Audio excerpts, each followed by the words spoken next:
I'm Ed Muzio. As my best-selling book, Iterate, gained popularity, managers and leaders started asking me for tips, actions they could take to help make their management teams better. So I created this series to help you and your team iterate and improve, one small step at a time. This episode is Get Real Information from the Frontline. Having your frontline managers tell their employees how they're doing doesn't sound bad, right? Supervisors are supposed to give feedback, and employees don't always see the big picture. But if you only set things up this way, you'll guarantee that the first people to know when things aren't going well will be the last people to tell you.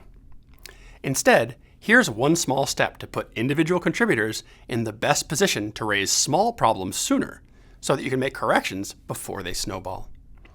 Implement self-managed feedback so frontline employees track their own work. Let's get more specific with some particulars. First, self-managed feedback systems are employee-owned. Maybe the employee pulls a sticky note off the wall for each item complete. Maybe she uses a checklist or a tally sheet. The key is that the person doing the work knows how the work is going without a manager having to tell her. Second, good self-managed feedback systems create awareness in real time.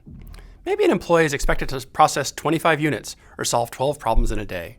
By the time that day is half over, let's say lunchtime if not sooner, that person should know if he is ahead or behind without anyone else saying anything. Third, self-managed feedback systems depend on task type.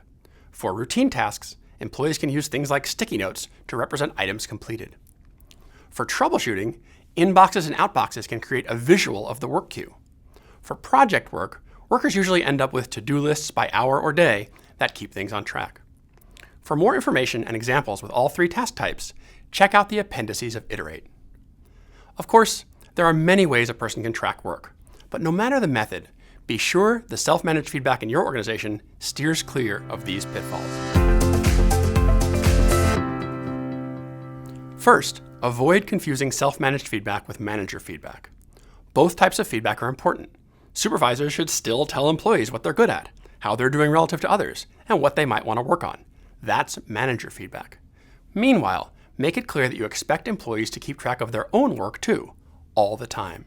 That's self-managed feedback. Second, beware of overcomplicating and other forms of management meddling. Sticky notes and paper checklists are quicker and easier than complex databases and can be handled privately by each employee. As soon as management starts requiring complicated data entry and reviewing compliance, you've gone from a self-managed feedback system to a management information system, or MIS. MISs are important too, but they should supplement, not replace, self-managed feedback. Finally, be sure that management isn't ignoring what employees learn from their own systems. Take your employees seriously when they say they're ahead or behind. Don't disregard them or tell them to work it out on their own. If the self-managed feedback system is effective, and if it's telling an employee that things are off track, it means the problem won't solve itself.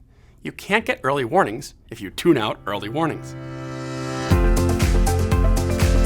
So, how will you know when this works? One clue is that your front line will start taking increased ownership of their own work, tracking it themselves, and acting like it's theirs to worry about, not just their bosses. That will lead to a greater level of proactivity.